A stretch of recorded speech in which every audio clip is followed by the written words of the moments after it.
Alright, ladies and gentlemen, MrSotko here. Welcome back to the channel, and today we're going to be talking about Ethereum 2.0 because it's on the horizon and what you should do and how it's going to affect the price of Ethereum, because I get asked a lot what my favorite coin is, or what coin I'm into now, or what coin I should buy when I'm live streaming, etc.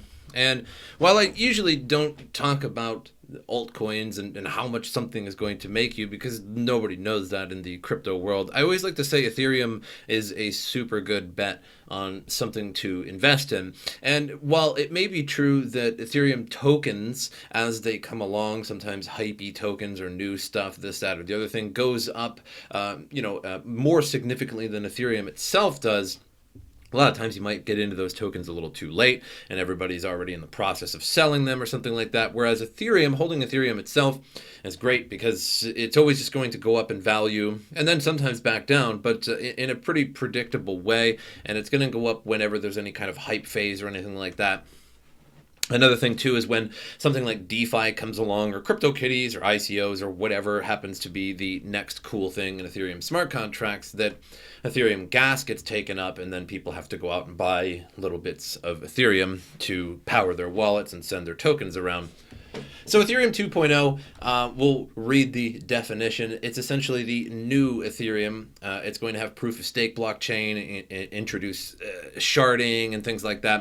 And it's planned to launch in 2020. It's supposed to be reducing energy consumption because it's going to be proof of stake, and it's a huge change to how Ethereum works currently with mining.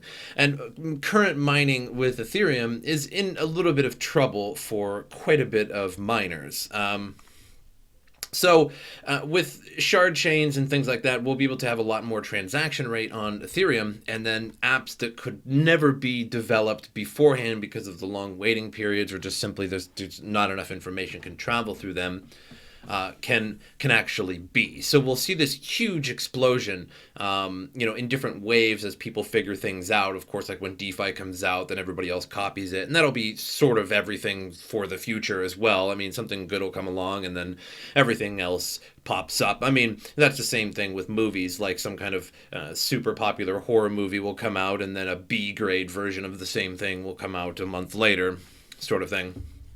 With that, we're going to see a huge gain in Ethereum overall, because the demand will be much higher and its actual use case will be much higher, as currently Ethereum contracts are pretty primitive, and transactions and things like that and information traveling through them is very, very slow. The problem right now for Ethereum miners, when it's still in its proof of stake mode, is that there's a DAG size limit for Ethereum, and the DAG is a directed acrylic graph that's used in all Ethash coins like Ethereum, Ethereum Classic, Metaverse, Ubiq, and other coins to provide a proof of work DAG, which is generated every mining epoch and increases from epoch to epoch. Epoch to epoch, however you want to say it. Either way, the problem with the DAG file is that it gets larger over time, and that is in RAM. So if you have a graphics card that is only 3 gigabytes, you cannot mine Ethereum right now, and it's at about 3.89 gigabytes. The Ethereum Classic file is 3.98, and very soon here, probably within days, if not already, you won't be able to mine Ethereum Classic with your graphics cards, 4 gigabyte ones, that is, and that includes like GTX 980s.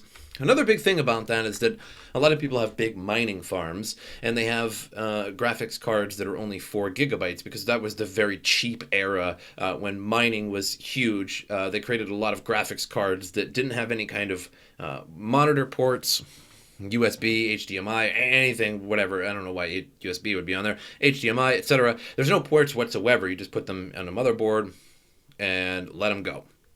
Or on motherboard risers, preferably, of course. And they were super cheap, usually only 4 gigabytes. And the current size of the DAG file of Ethereum, according to this article, which was made in March 3rd of 2020, was 3.49 gigabytes. Now, it's larger than that now, but it's estimated that Ethereum's DAG will reach a 4 gigabyte mark on the 23rd of December 2020. And that means if you have a big mining farm or even just many graphics cards of 4 gigabyte nature, and you're currently mining Ethereum, this is not going to happen. So the idea is that Ethereum 2.0 is going to come along and you will use proof of stake. Now the thing with that is that the Ethereum 2.0 deposit contract is to launch this week. And that was October 20th, which, what was that, 2 days ago. And it's expected that the Ethereum 2.0 will actually go live this year. Now, we've heard that quite a bit. I've even made plenty of videos on Ethereum 2.0 news in the past, and we still haven't seen it. So is it actually going to come this year or not? No, we just don't really know. However, in order to stake Ethereum 2.0, you have to have 32 Ethereum in your wallet. Now, there might be a lot of services in the future that you might want to watch out for that will claim to pool stake your Ethereum, and you'll gain rewards on it. If you don't have 32 Ethereum, you can just put in a few or something like that, just like proof of work. And that's been a thing with proof of stake for a while. Some of them are just straight up exit scams, and they'll just take your Ethereum.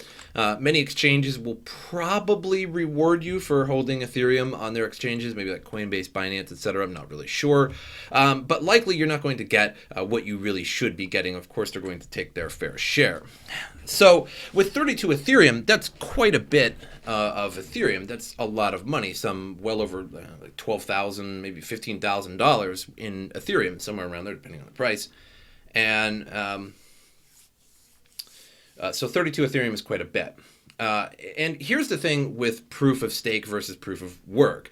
Proof of work, you're mining some altcoin or whatever coin, and you're sort of selling it as it goes. You might be hodling it, but the other people are also selling it as they're receiving it in order to pay their electricity costs, et cetera, et cetera. So it's always this constant sell-off with proof of work. Whereas proof of stake adds at least a different dynamic. Of course, there's going to still be a lot of sell-off, but proof of stake adds sort of a different dynamic. So you have to have 32 Ethereum in your wallet. So if you only have 16, well, you got to go out and buy 16. If you only have 30, well, you got to go out and buy 2. So there's going to be a lot of buying pressure on the exchanges for people to be taking it off of the exchanges, not only just like reselling it and day trading, but actually physically taking it off exchanges and putting it into wallets.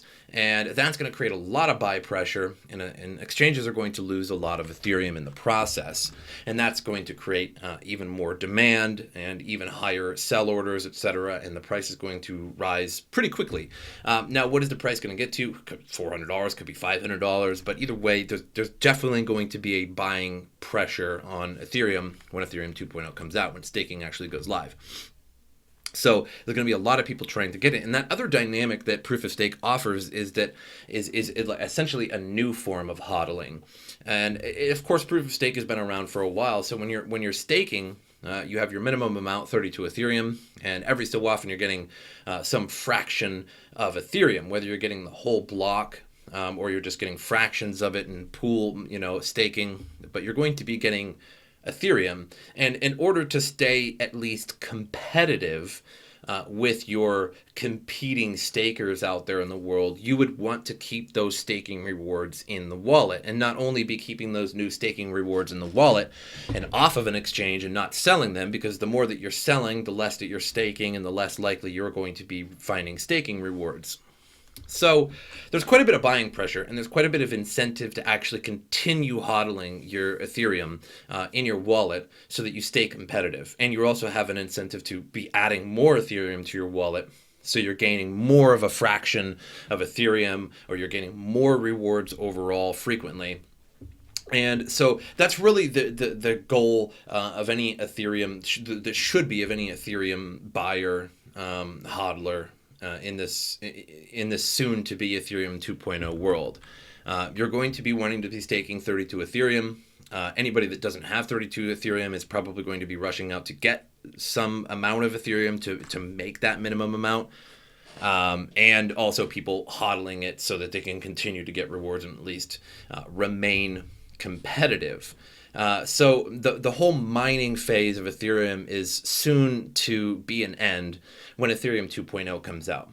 And even if Ethereum 2.0 doesn't come out this year and it comes out February of next year or the summer of next year, either way, people with 4 GB cards, they're out of the game entirely. So the idea would be to be hodling your Ethereum, try to hold 32, and at least get those staking rewards, because then you're making some passive income off your Ethereum that you don't actually have to use your electricity for.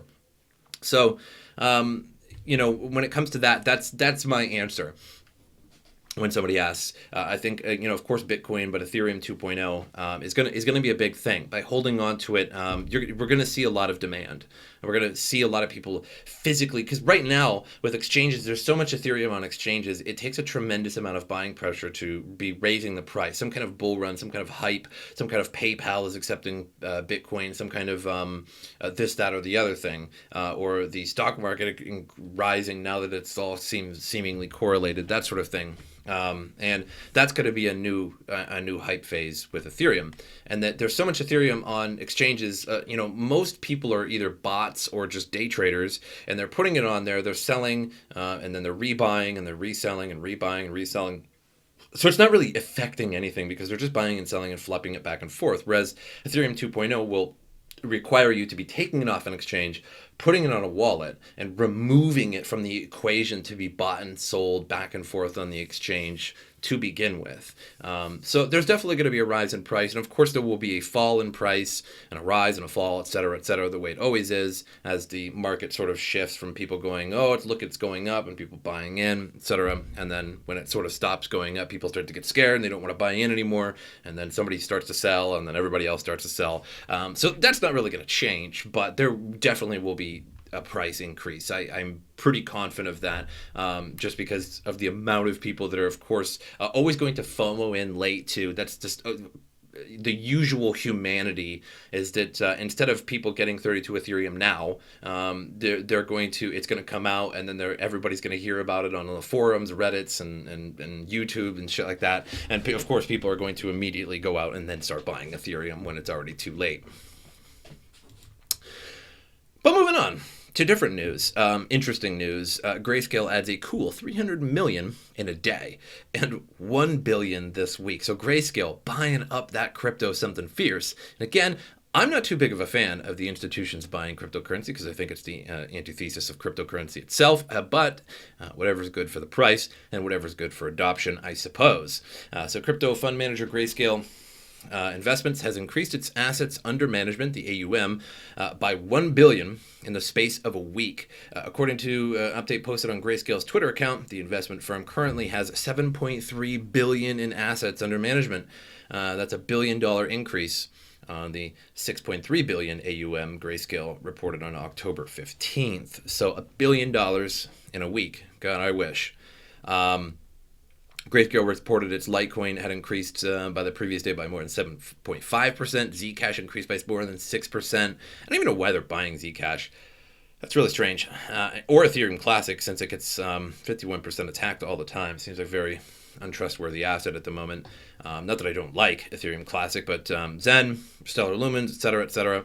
And you can see here in this sort of small picture, which is probably difficult to read in a video. It's difficult for me to read in enough. I could click on it, but I don't feel like it. So Grayscale Bitcoin Trust is a total of $6 billion in Bitcoin. So you do the math. I don't even know how much Bitcoin that is. I'd have to bust out a calculator. Don't feel like it. It's a lot. The Bitcoin Cash Trust is at 47 million.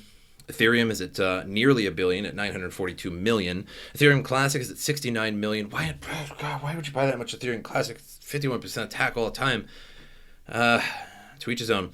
Horizon, 2.6 million. Litecoin is at 34 million. Stellar is at 1.4 million.